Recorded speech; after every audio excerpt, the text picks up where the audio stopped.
Estamos ao vivo hoje para falar de um assunto muito especial.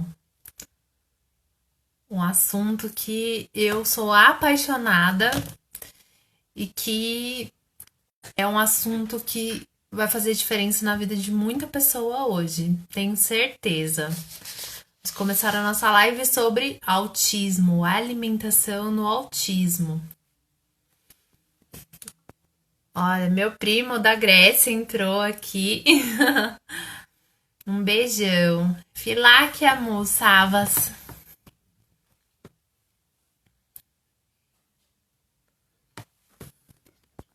Vamos esperar a Denise entrar. Denise tá entrando pra gente começar a nossa live de hoje, para falar um pouquinho sobre a alimentação dos autistas.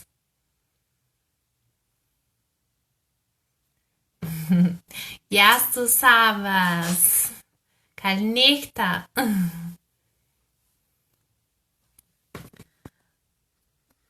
A Denise entrou. Vou adicionar a Denise aqui.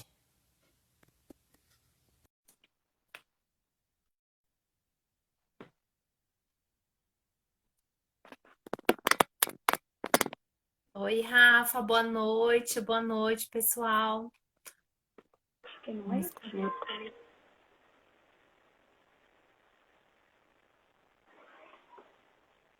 Tá conectando. Mano, eu fiz, ele não virou, Paulo. Não. Tinha virado inicialmente, não vai, não entra. Denise, eu tô te escutando, mas não tô te vendo. Ah, então é isso, Santi. Eu também tô. Eu virei aqui a imagem, mas não entrou. Então eu vou tentar entrar de novo. Tá bom. Combinado. Porque não tá entrando. Não tá. Eu vou sair e entro de novo. Tá bom.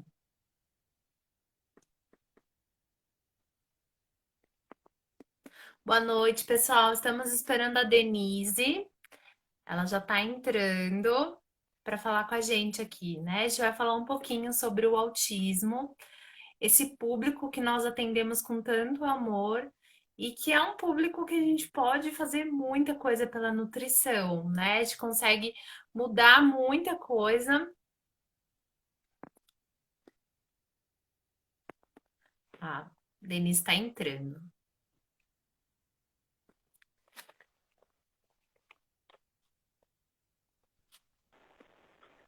Ah, deu certo. Denise, querida, boa Oi. noite. Boa noite. Que honra, viu? Essa live para mim, assim, tá sendo uma realização, de verdade. Imagina, eu que agradeço o convite. Bom te ver de novo, nem que seja assim, né?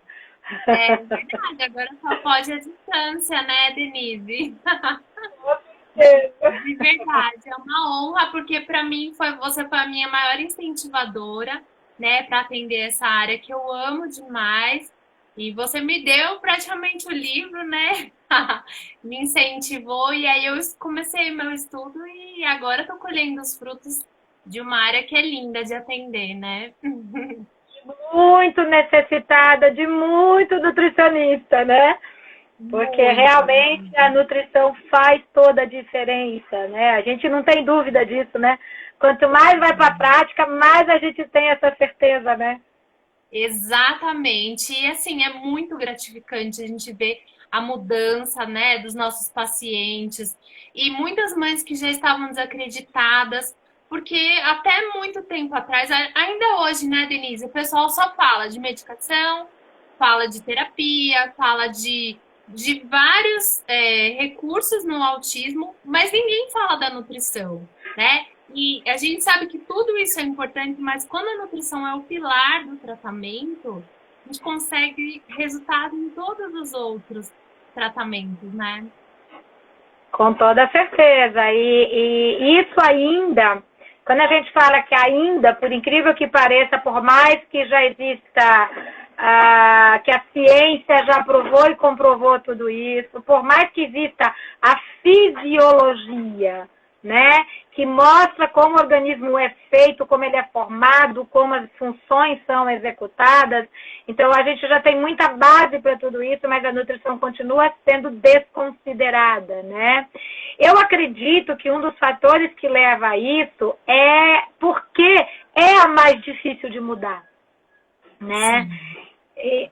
Hábito alimentar é muito complicado quando você pega um hábito arraigado e vai mudar uma coisa que é entendida pela sociedade como sendo o normal, né? Tadinho, mas não vai comer danoninho, tadinho, mas não vai comer a bolachinha. Então é aquele processo de que isso dentro da sociedade, eles ainda entendem como sendo uma coisa que é o normal. Então, que a criança que come comida de verdade, essa é esquisita, ou seja, então mudar hábito alimentar é uma das coisas mais difíceis que tem. Então, eu acho que muitos profissionais, inclusive profissionais da saúde, se colocam nessa situação e falam, não, a alimentação é muito difícil de mudar, né? E aí é preferível achar que realmente é mais fácil achar que a nutrição não tem nada a ver com isso do que ter que se comprometer, né? Porque não é fácil. Eu estava conversando hoje com uma das mãezinhas, né, que eu acompanho a criança, e que ela estava falando para mim, tá difícil a fruta, ele tá difícil de comer fruta. Eu falei, sabe qual vai ser o segredo? Insistência. Não tem outro, tá? Nós temos que insistir, insistir, insistir, insistir e insistir, né? Tem aquele processo de tenta de um jeito, tenta do outro e não dá para desistir, não pode parar, porque se isso acontecer, você não consegue mais, né, pegar o fio da meada. Então dá trabalho, né? Dá. Inclusive, Denise, as próprias crianças, né? As crianças em geral, 25% das crianças têm a seletividade, né? E as mães, elas não podem dar um alimento de uma forma e aí já determinar que a criança não aceita aquele alimento. A gente tem que insistir no mínimo 7 vezes e de maneiras diferentes de preparações para que aquela criança, não estou falando do autista, ela possa considerar que ela não gosta daquele alimento. Então, imagina o autista, né? Já tem uma seletividade maior, né? Mais ou menos 60% dos autistas são seletivos. E aí, muitas vezes, essa seletividade também vem dos pais, né, Denise? Porque os pais também, muitas vezes, estão numa monotonia alimentar absurda. E a criança nada mais vai fazer do que imitar o comportamento dos pais. Eu acho que associa uma série de fatores, né, Santi? E a gente tem algumas características do processo. Esse transtorno, né, ou seja, o transtorno do neurodesenvolvimento, a gente tem que lembrar que, em geral, são alterações fisiológicas com repercussão no sistema nervoso central. Então, essas alterações fisiológicas que vão se refletir, né, no sistema nervoso central alterando função, esses mesmos processos, eles podem também interferir no paladar, como uma alteração da microbiota, como um processo de não produção adequada de ácido clorídrico, que diminui a ionização de vitamina e mineral para ser absorvida. Vitaminas e minerais que determinam o paladar, né? Que determinam o equilíbrio desse processo, né? E de evitar essas alterações que muitas vezes a criança tem hipersensibilidade olfativa, hipersensibilidade tátil no paladar, auditiva e daí para frente. Né, como alguns estudos que a gente via que muitas vezes a criança se incomodava com a mastigação dela, por causa da hipersensibilidade auditiva, né? E que às vezes até o local que é a cozinha e que bate, que faz a comida e que gente falando, etc. Muitas vezes aquele processo também incomoda muito a criança. Obviamente que todos esses sintomas que essas crianças têm, elas vêm como principalmente a partir das causas fisiológicas e funcionais que levam a esses transtornos. Você vem atendendo há um tempo também, e acredito que aqui ou os nutricionistas que já atenderam, ou até os pais de autistas, ou quem já está acostumado com isso, sabe que muitas vezes, e na maior parte delas, as crianças que têm transtornos do neurodesenvolvimento, antes dele se manifestar, né, ou de se manifestar assim, com vários sintomas associados, existia transtorno gastroesofágico, existia transtornos intestinais, existia um processo de, normalmente, que vinha desde que a criança nasceu, sintomas de inflamação crônica, sintomas que hoje a gente pensa em processos alérgicos, mas, na verdade, mais do que alergia mediada por IgE, são sintomas causados por hipersensibilidade tardia, que leva a otite, ou a bronquite, ou a amidalite, ou a sinusite, ou a dermatite, né? Mas a gente vê que na maior parte dessas crianças, muitas vezes antes de manifestarem, né, os sintomas mais associados desses transtornos do neurodesenvolvimento, em geral vinha com esses processos que iam se somando, até porque uma das coisas que a gente mais pega no quadro é que a criança começou a manifestar mais esses sintomas, começou a ter seletividade, começou a perder contato de olhos, muitas vezes a regredir na fala, e até vários processos assim, depois de 8 antibióticos, depois de 6 antibióticos, depois, né? E às vezes ainda associados a label, a inibidores de bomba de prótons, né? Quando não, a corticoides e etc. Agora, por que a criança teve que tomar tudo isso? Porque desde o processo da formação da criança, se duvidar na barriga da mãe, até no processo dela desse primeiro ano de vida, teve um desequilíbrio nessa alimentação. Muitas vezes não foi feita amamentação de primeira hora, muitas vezes não foi feita amamentação exclusiva até 6 meses, introdução de alimento de maneira não adequada. E aí, acho que a primeira coisa que a gente pensa, principalmente quando são alguns pais que ouvem a gente, né, ou mesmo até profissionais da saúde, entra assim, então a culpa é da mãe, né? Coitada da mãe acaba levando, tendo essa sensação. E isso não é verdade, né? Isso é um processo de conhecimento, de entendimento. Então, a maior parte das mães que passaram ou vivenciaram esses desequilíbrios durante uma gestação, uma amamentação, ou durante esse primeiro momento de vida da criança, nesse primeiro ano, elas não tiveram, foi informação adequada. Elas não foram orientadas como se deveria, porque hoje a maior parte dos médicos clássicos, não é culpa do médico, já falo antes, tá? Mas não tem a formação ou entendimento do processo nutricional, né? Não é o sistema que funciona assim. E quando a causa é alimentar, quando a causa é nutricional, se não tiver um profissional que tenha a capacidade de identificar isso e começar a mudar, então vai sendo tratado pelo controle dos sintomas. E esse processo evolui, e esse processo desequilibra, e a partir daí começa a ter inflamação crônica uma atrás da outra, medicamento um atrás do outro. Os protocolos, né, que são seguidos, os protocolos que existem que são seguidos. E aí, nesse processo, a criança que está na formação da microbiota nativa saudável, que vai determinar a formação do neurônio, das sinapses, da bainha de mielina, a partir, inclusive, dessa microbiota saudável, essa criança que está no pico do desenvolvimento cerebral, breca o processo.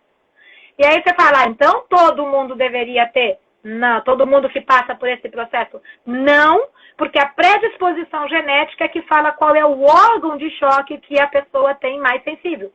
Então, quando o órgão de choque mais sensível for o sistema nervoso central, ao invés de ter somente uma otite, amidalite, rinite, sinusite ou bronquite ou dermatite, ou esofagite de refluxo, ela ainda vai associar um processo de neurite, ou seja, essa mesma inflamação que pode estar comprometendo qualquer órgão ou sistema, também pode fazer inflamação no cérebro, levar a um processo de excitação neuronal, de alteração de formação e ação de neurotransmissores, de alteração da adequação da sinapse, que é a comunicação entre os neurônios. Então, o que acontece nesse processo? Imagina a criança que tem como órgão de choque o sistema nervoso central, no pico do neurodesenvolvimento, que é até os 2 anos de idade, antibiótico. E aí começa, né? Aí um processo atrás do outro. O que acontece?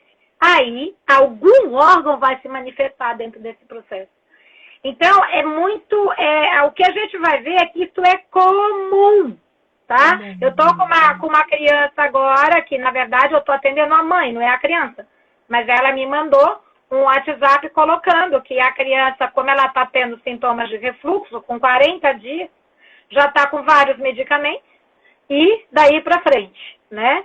E a mãe eu comecei a atender agora, quer dizer, ela já veio, a criança já tinha nascido tudo. Então, o que acontece? Você fica imaginando essa criança, se ela tiver como órgão de choque do sistema nervoso central, já começa com inibidor de bomba de próton, já começa com, né, todo esse processo. Pronto, daqui a pouco vem um antibiótico. Então, eu falo que é o seguinte, se isso não levar à alteração do neurodesenvolvimento, se essa criança não tiver como órgão de choque do sistema nervoso central, daqui a pouco começa a ter otite, daqui a pouco começa a ter dermatite, começa a ter, não é? Então, assim, as coisas são tão dentro do... Eu brinco, eu falo que elas são tão lógicas, né? Dentro desse processo, dentro desse entendimento. E, infelizmente, até hoje, a gente continua vendo isso acontecer. E isso acontecer frequentemente. Eu atendo criança dia sim, dia não, ou dia também, como eu brinco, né? Dia sim, dia também, com todas essas características, né? E que a gente fala que se tivesse um melhor entendimento do processo nutricional, a gente conseguiria brecar isso na barriga da mãe, né? E ter todo esse conhecimento dentro desse processo. Por isso que quando eu coloco que dá para prevenir, eu tenho certeza que dá para prevenir. É só a gente pensar no que a Organização Mundial da Saúde coloca, que o que acontece 9 meses antes da criança nascer, até os 2 primeiros anos de vida, determina o resto da vida. Então, eu não tenho dúvida de que se a gente consegue fazer, se a gente consegue levar a informação, falar, é a tal história, vamos fazer live? Vamos fazer live. Vamos dar curso, vamos escrever livro. E vamos falar para que esse conhecimento seja mais ampliado para quem está na base do processo. Os obstetras precisam saber disso. Os pediatras precisam saber disso, não é isso? Né? E os nutricionistas também. O diagnóstico, né? Existe hoje uma questão de diagnóstico tardio. Os neuros, eles acabam não dando diagnóstico, eles não querem muitas vezes se comprometer e não dão.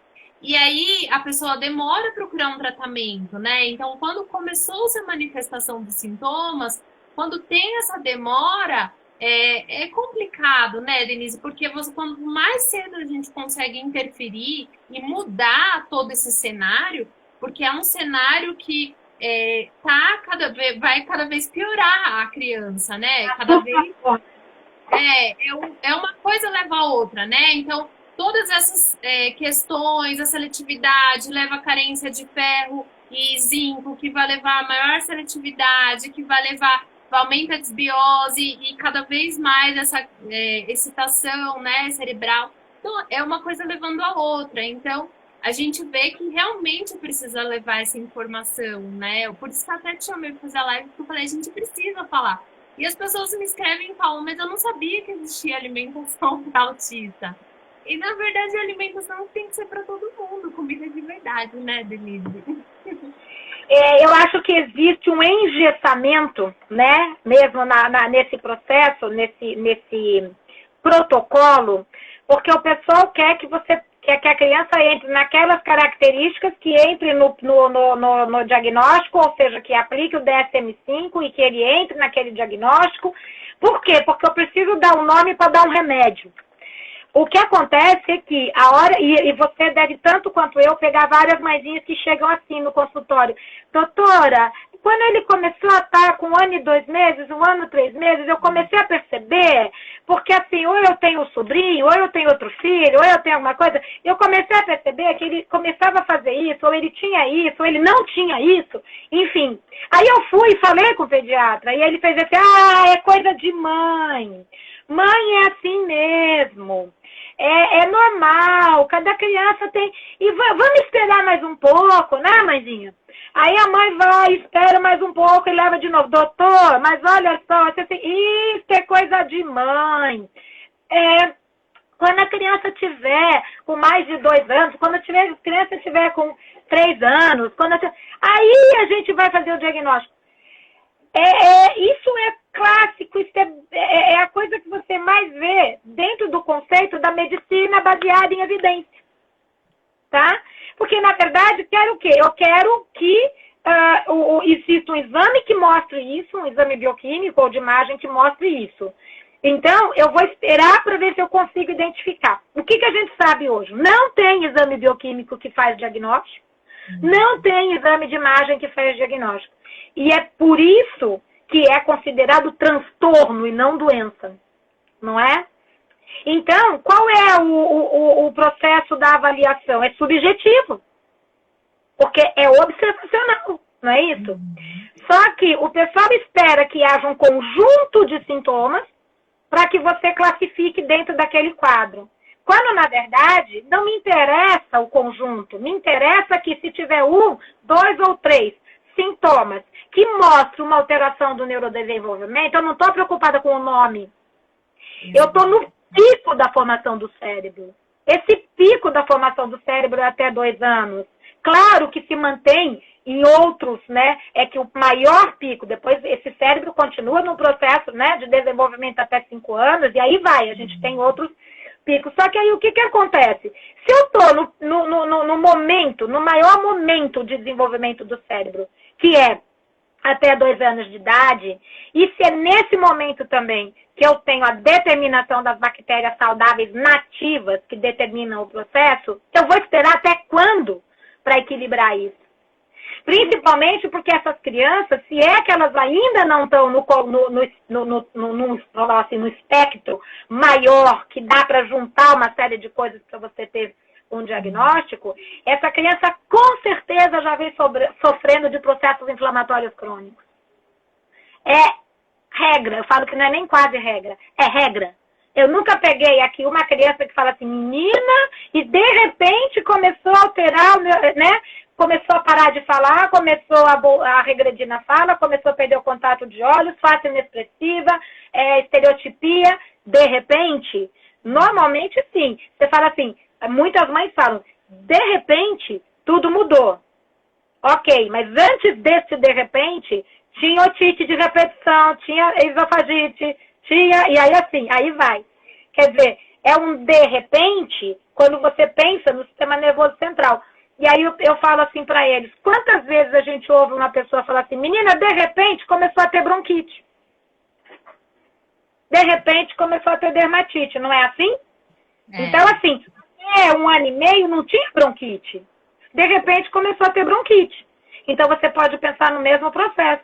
De repente começou a alterar, ter transtornos no neurodesenvolvimento. Então não nasceu assim.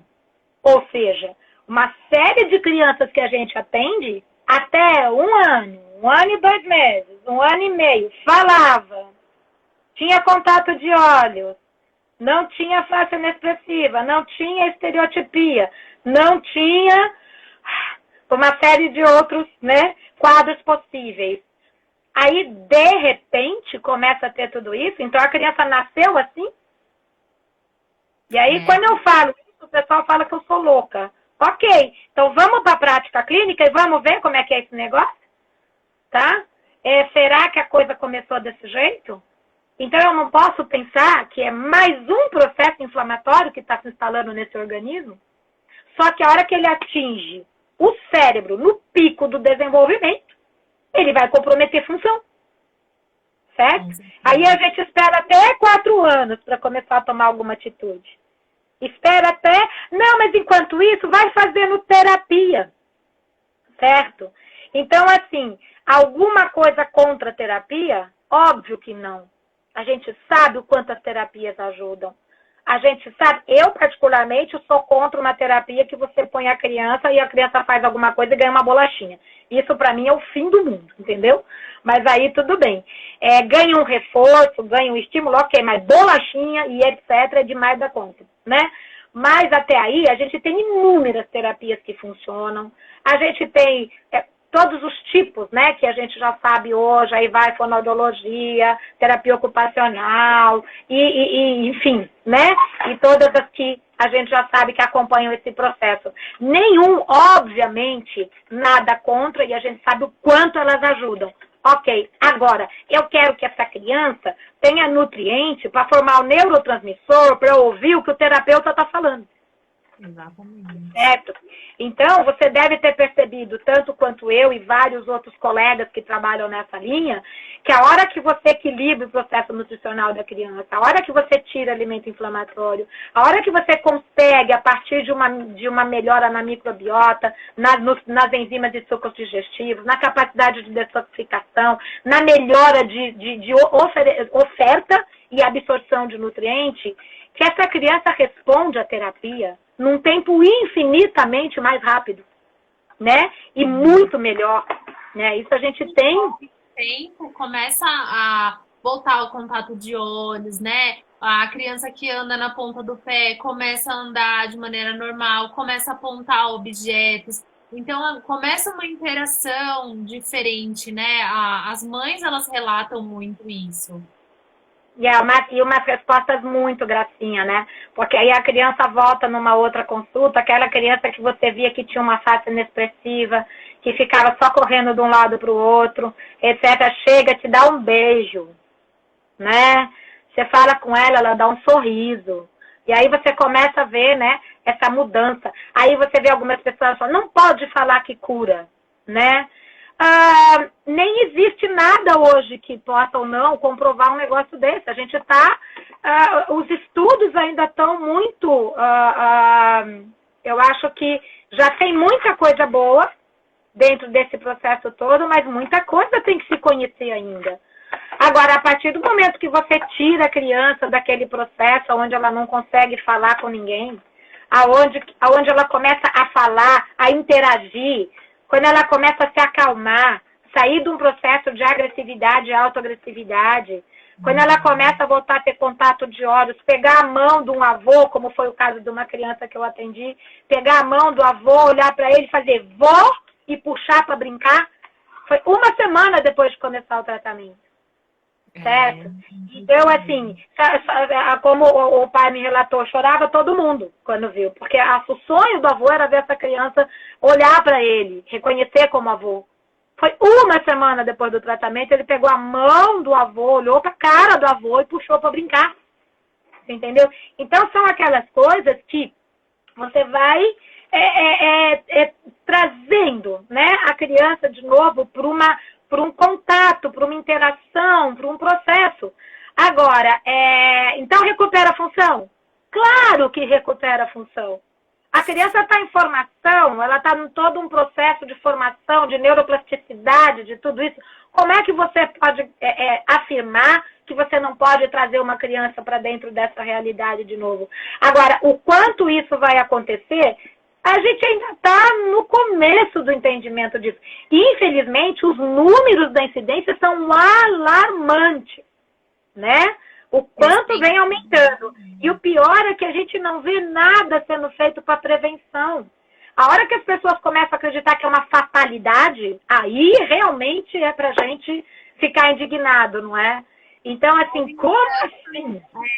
Quando as pessoas, elas desacreditam e acham que é isso, que vai tratar o filho só com medicação, né? Cada vez doses maiores. Então, eu vejo mães que vêm com milhares de medicamentos e o filho não apresenta melhora nenhuma, né? E quando você entra com a nutrição, muda o quadro. E isso é muito, muito gostoso da gente ver, né? Porque é o que você falou, né, Denise? A medicação, ela não vai tratar, ela vai tratar sintoma, né? Ela não vai na causa do problema. A gente falou aqui N causas, né? Que ó, tudo que tem causado, toda a inflamação, né? São muitos fatores. E aí, quando os fatores eles persistem, não há medicação que vai resolver, né? Infelizmente. Tem que entender que é um processo inflamatório do cérebro. É inflamação. Então, como é um processo inflamatório, eu tenho que identificar. Como eu brinco, inflamação não vem do além nem se instala como entidade, né? Então, a gente tem que entender e verificar da onde está vindo essa inflamação. É falta de nutriente anti-inflamatório? É a desbiose intestinal com aumento de bactérias gram-negativas que produzem endotoxinas que causam inflamação no cérebro sem nem ter sido absorvido? É uma ligação microbiota intestino-cérebro, pelo nervo vago, é uma ação intestino-cérebro, né? Que acontece através dessas substâncias inflamatórias, através de substâncias produzidas por fungos, que levam, inclusive, à hipoglicemia, falta de energia para o sistema nervoso central, né? Por uma ação direta do que acontece no intestino, alimentos de proteína que a gente não digere e que vai gerar processo inflamatório no organismo. Então, aquelas que... Porque o pessoal pensa no glúten, no leite e no glúten, e não pensa no resto. E o glúten e o leite, a gente já sabe que eles são causadores de problema por diversos caminhos. Só que você vê o pessoal focar nos opioides. É claro que a gente tem ação dos opioides que são muito prejudiciais.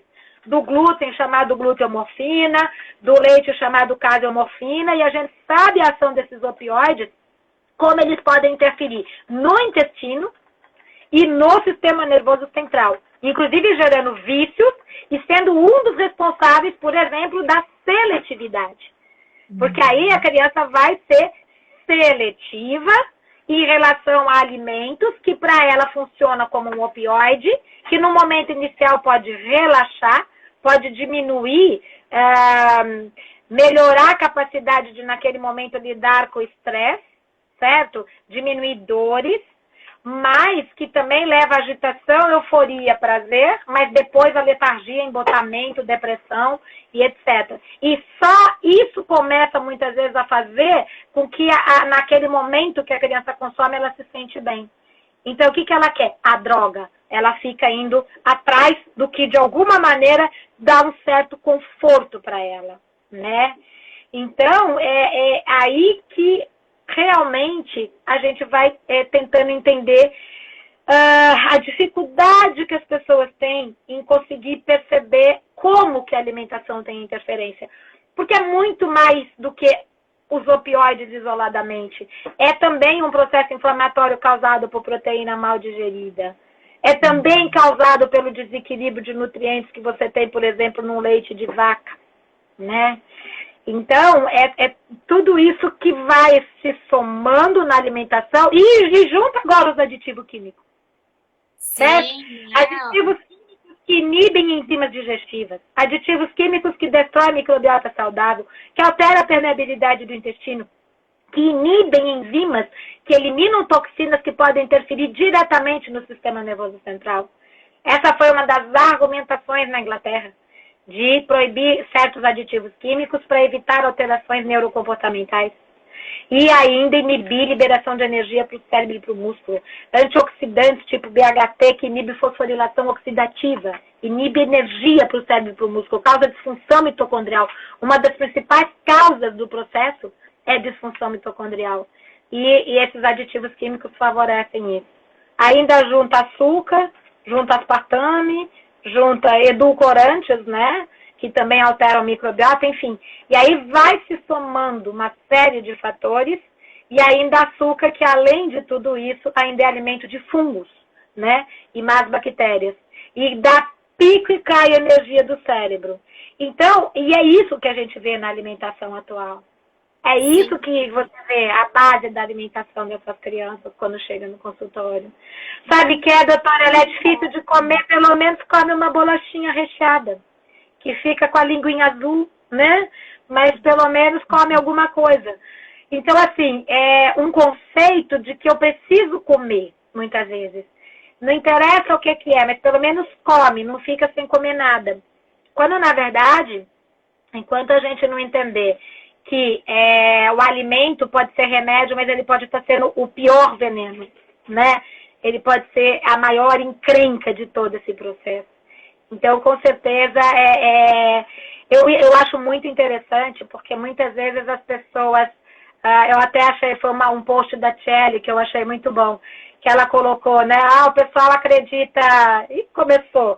No horóscopo, e vai numa série de coisas. Mas aí eles vão dizer, a alimentação, não sei se eu acredito nisso. Né? Quer dizer, eu fico pensando nesse processo que você fala. Se a única coisa que te forma e te faz funcionar é nutriente, certo? As crianças, quando eu atendo as crianças que são, porque eu atendo crianças com TEA, com TDAH, as crianças com TDAH, elas têm um entendimento muito mais rápido, né, e maior do processo, assim como as crianças alérgicas e outros processos que a gente atende. Então, claro, eu vou conversando com eles, vou explicando. E aí eu falo, quando você quer uma coisa muito bem feita, muito bonitinha, você procura uma matéria-prima legal, você procura um lápis legal, você procura... Quando você quer uma coisa bem feita, o que você faz? Sim, sei. E se você quer você bem feito? Quem que te forma? Quem que vai fazer funcionar? Tem alguma outra coisa? Ou o que forma a gente, faz a gente funcionar, vem do que a gente come? Vem do que a gente come, tá. Se você quer ser bem feito, você vai comer coisa de qualidade legal ou você vai comer porcaria? De qualidade legal. Sei. Então vamos ver o que tem qualidade legal e o que é porcaria? O que pode fazer você ficar doente? O que pode ajudar você a funcionar? A criança entende isso com uma facilidade enorme. Rápido. Eu mostro o intestino, o que pode causar buraquinho, o que pode fazer bonitinho. Aí eu ouvi da criança no retorno, eu fiz assim. E aí, como é que é? Você está comendo mais fruta? Conseguiu aceitar mais fruta? Tá comendo, como é que é aquela história de adorar o chocolate? Como é que tá esse negócio do chocolate? Eu de vez em quando eu como chocolate, sei. Depois que eu comi a fruta. Aí ela fala assim pra mim, eu como a fruta, porque eu não quero ficar com aquele buraco no intestino. E eu como... A criança entende. E você vê um profissional da saúde não conseguir entender que você é feito de nutriente. Né? Você não é feito nem de luz, nem de brisa. Quem executa a função, quem forma hormônio, quem forma neurotransmissor, quem forma célula de defesa, nutriente. Quem mantém uma parede intestinal íntegra. Quem alimenta as bactérias saudáveis, mas também quem alimenta fungos e mais bactérias, vendo o que você come. Então, são coisas tão lógicas, tão simples e tão básicas, né? E a gente acaba vendo o pessoal efetivamente desconsiderar a nutrição dentro de um fator fundamental, que é a prevenção. Claro que a gente pode correr atrás do prejuízo. Claro que a gente já tem experiência de processo de crianças que você vai recuperando funções. Umas demoram mais, outras demoram menos. Umas a gente consegue uma recuperação mais eficaz, outras você consegue uma recuperação mais demorada e não em todos os processos. Mas, enfim, não tem como não funcionar. Meu marido até brinca, ele fala, estudos científicos comprova, funciona para quem faz. Né? Então você vê que o negócio pode demorar mais, demorar menos, mas funciona, recupera função, né? E infelizmente ainda nós vamos ter que falar muito, vamos ter que brincar muito. E aí você vai vendo que além da recuperação do processo da função cerebral, a mãe chega para você e fala assim, doutora, não teve mais otite. Doutora, começou a dormir a noite toda, né? Olha, ficou mais... e aí vai, né? Aquelas recuperações de função. Então, você vai percebendo que toda aquela criança... Por que a criança tinha que tomar tanto antibiótico? Porque tinha amidalite de repetição, porque tinha otite de repetição, porque tinha bronquite. E aí, de repente, assim, doutora, não teve mais. Não voltou mais aqueles sintomas. A nossa pele, doutora, a pele não teve mais dermatite. Então, olha só, a gente não está controlando o sintoma como uma risperidona faz. Eu não estou controlando o sintoma. Quando eu atuo na nutrição, eu estou recuperando função. Então, quando eu estou recuperando função, não todos os processos, de uma maneira geral, vão se associando para que as coisas melhorem, não é isso? Então, eu acho que é isso que a gente tem que pensar. Com certeza. E é muito bacana, né? A gente vê o feedback das mãezinhas. E assim, em 10 dias as mães trazem um retorno, né? Eu, por exemplo, as mãezinhas me mandam a foto das fezes, a gente vê mudar tudo, assim, mudar o rostinho, alergias alimentares, a evolução das crianças é impressionante.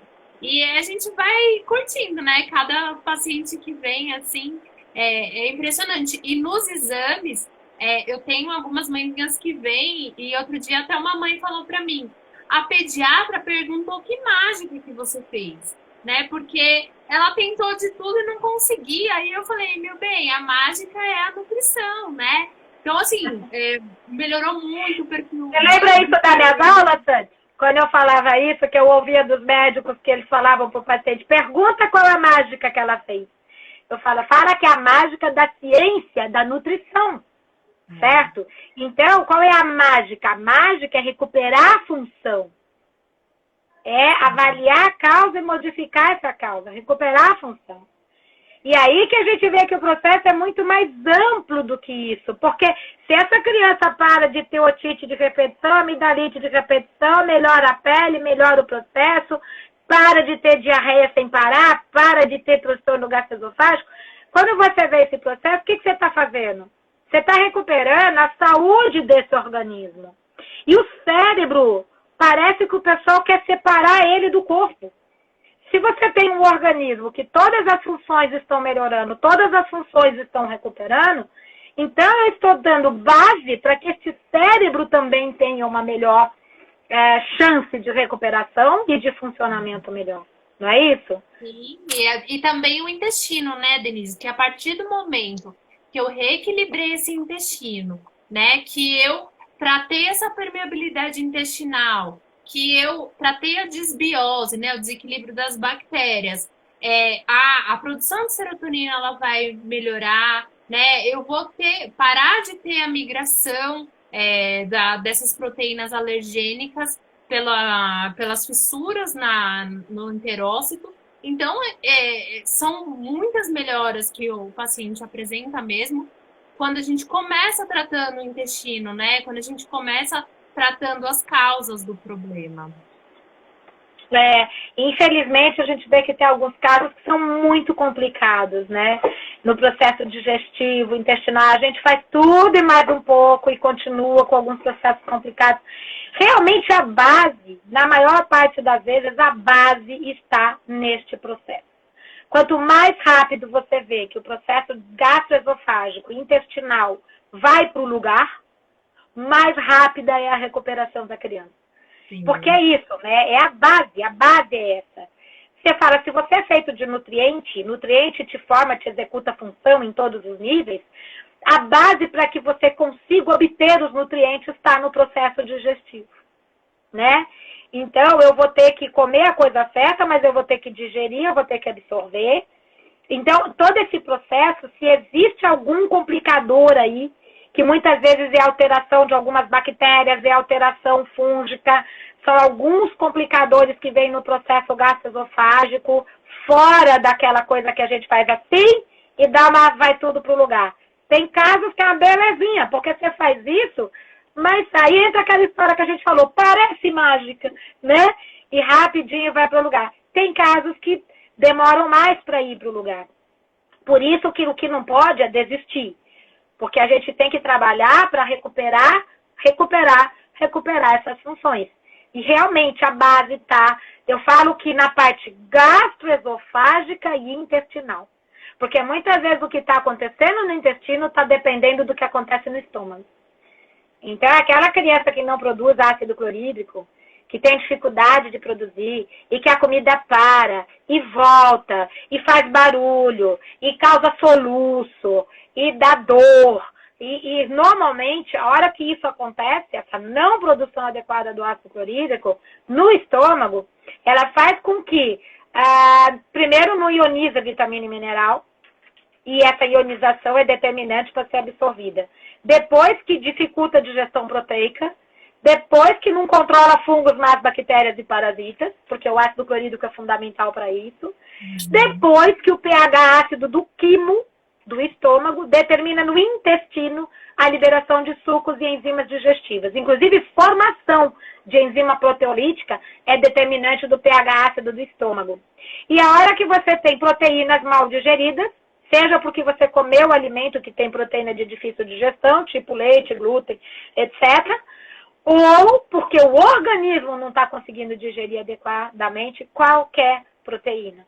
E aí entra um processo que a gente tem que identificar quais são os principais fatores aí, ou quais são as principais proteínas que para essa criança está causando problema, e entrar com a melhora da produção desse ácido clorídrico e dessa microbiota.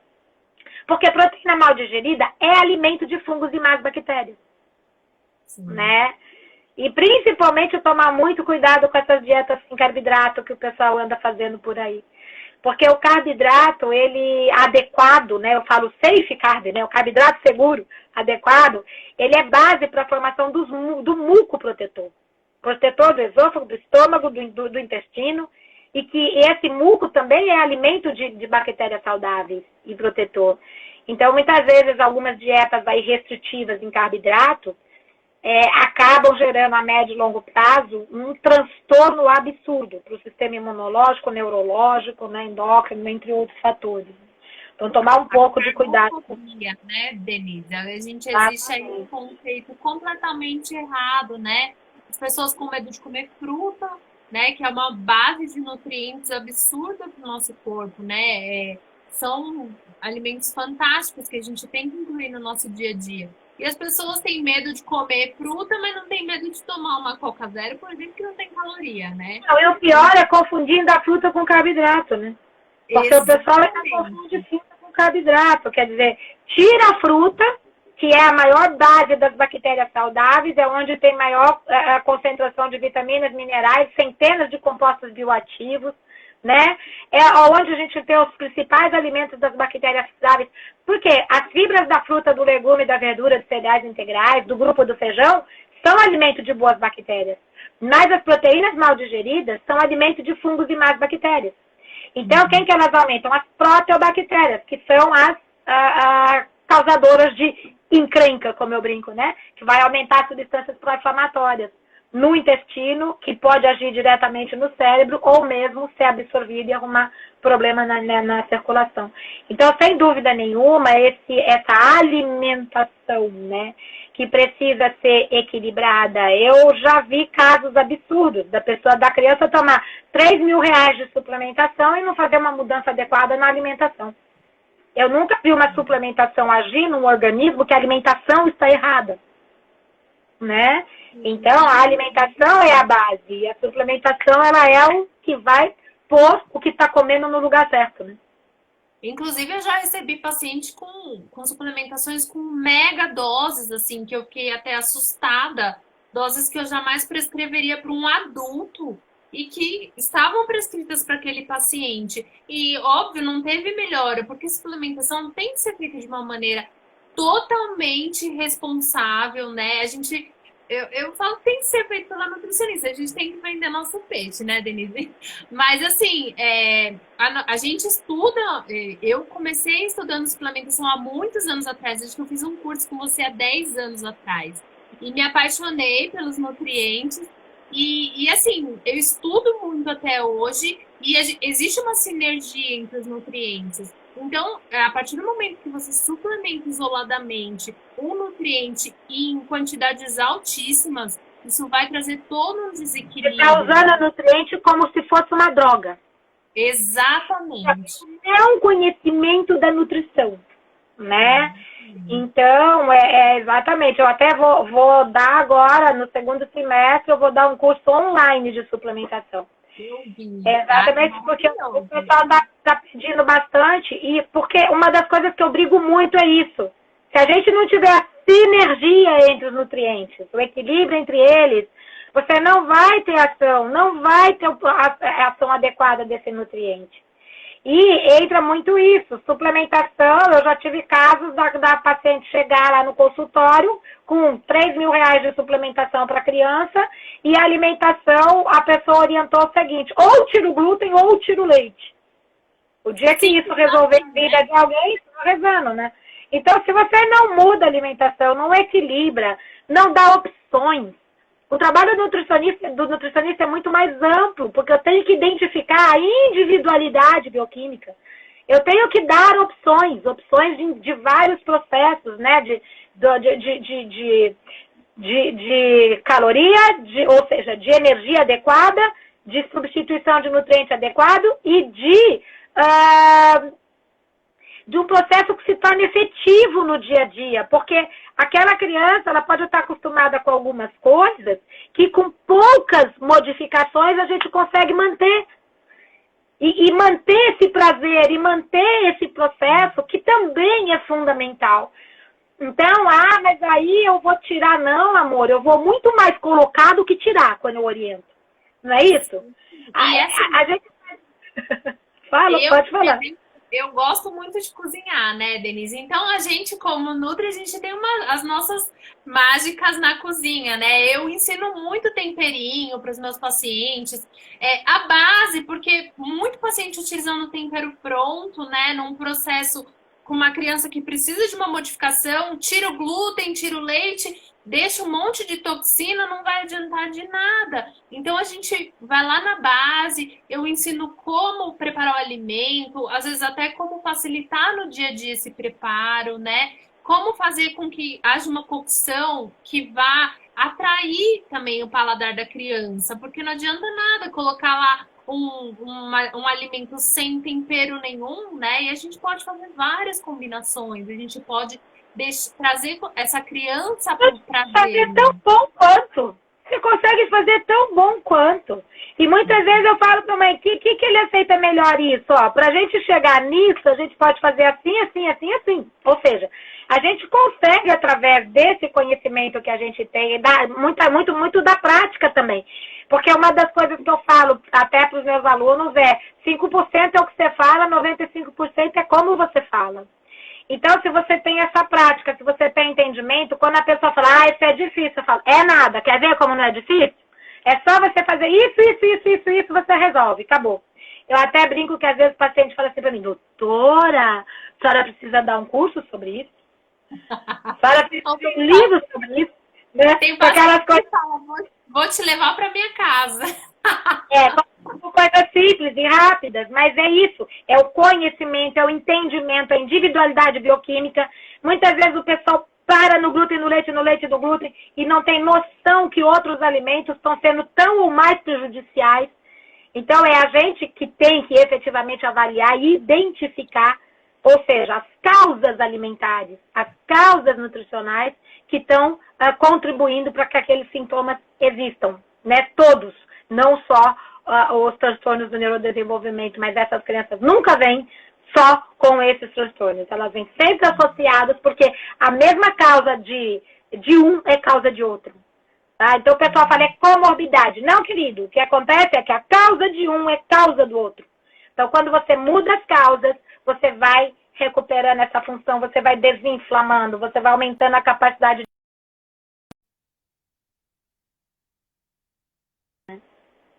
É verdade, Denise. A gente tem aqui, 7 minutos e eu queria pegar um tempinho para a gente responder algumas perguntinhas. Vamos responder? Vamos lá. A Sheila perguntou que ela falou que a filha dela não está comendo mais nada, só fruta. Ela está com uma seletividade bem alta. E ela está perguntando se esse excesso de proteína faz mal. Então, olha, o que a gente fala é o seguinte, nenhum nutriente faz mágica sozinho. Então, quando você dá só a fruta, você tem nutrientes bárbaros, mas pensa assim, você tem parafuso de ouro e não tem o que ser parafusado, tá? Então, se eu não tiver o carboidrato, a proteína, a gordura, né, e outros outros compostos bioativos, outros que vêm do legume, da verdura, etc., ela não tem com quem agir, tá? Então, e outra coisa, quando você fala uma porção por vez de fruta, ela ajuda a equilibrar a energia. Várias frutas de uma vez só pode dar picos e quedas rápidas. Então, o que precisa, querida, é entender por que isso. Não é natural uma criança comer só fruta. Então, quando a criança está comendo só fruta, tem alguma causa aí. Eu acho que é isso que tem que ser pesquisado, identificar e começar a tratar isso ou modificar esse processo, entendeu? Se ela aceita muito bem fruta, talvez uma coisa que ela possa aceitar bem é você fazer um leite de inhame e bater com fruta, porque aí é o sabor da fruta. O inhame não tem sabor. Um alimento altamente nutritivo e que não tem sabor. Agora, também vai adiantar só inhame e fruta? Não. É uma opção. Então, assim, é aquele processo que a gente tem que tentar trabalhar. E aí é importante você ter um profissional que te acompanhe, porque é importante tentar identificar as causas. Não é normal. Sabe o que é normal? Funcionar. Normal é funcionar.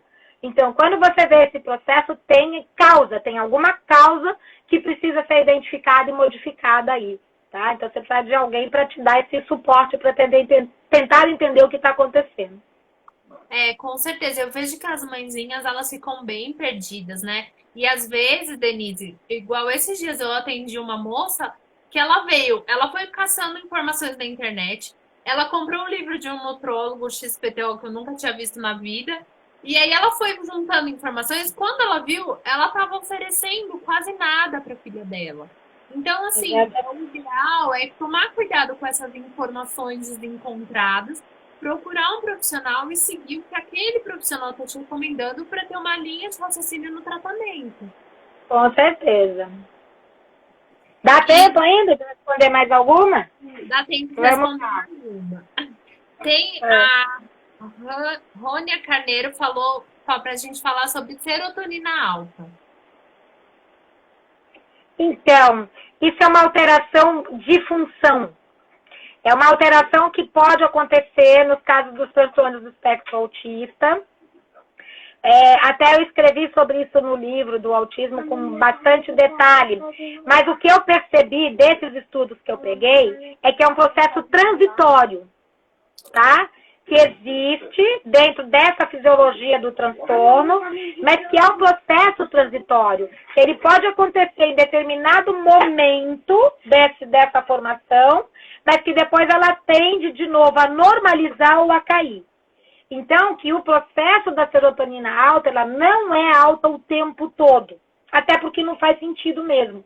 Então, que é esse processozinho que acontece e é dentro de um processo fisiopatológico dentro das causas do neurodesenvolvimento. Então, não é por causa de alimento, não é por causa de... Ao contrário, você nem tem normalmente não tem uma microbiota saudável. E tem deficiência de nutrientes. Então, é um processo gerado por transtornos fisiopatológicos mesmo que levam a esses sintomas, tá? Tá. Outra pergunta falando sobre a criança que fica com as mãozinhas amareladas, fica com o rosto amarelado. Então, precisa ver, e isso entra um pouco o trabalho do pediatra também, identificar com um pouco mais de detalhe, né? Se tem alguma causa que não seja funcional, mas é comum muitas vezes a pele mais amarelada quando a criança tem um alto consumo de beta-caroteno, tá? Pode ser no mamão, pode ser na cenoura, pode ser, né, em alimentos que tem muito beta-caroteno, e que ela pode ter uma deficiência de zinco ou uma deficiência de vitamina A, na verdade não produz a vitamina A, de zinco, de vitamina C, pode ter uma deficiência deficiência proteica, ou pode ter alterações de tireoide. Vários desses processos impedem que o beta-caroteno seja transformado em vitamina A. Tá? Então, e se ele não for transformado em vitamina A, ele causa esse processo chamado beta-carodermia, tá? Que deixa a mão, a pele mais amarelada. Ela não causa nenhum problema, não causa nenhum, né, nenhum processo clínico ou que seja perigoso. É só o processo da coloração, mas é importante identificar. Por quê? se existir essas deficiências, são deficiências que interferem diretamente no sistema imunológico, tá? Ele E também vai cair. Faltam então, 7 segundos. Quer se despedir? Desculpa ó, te cortar.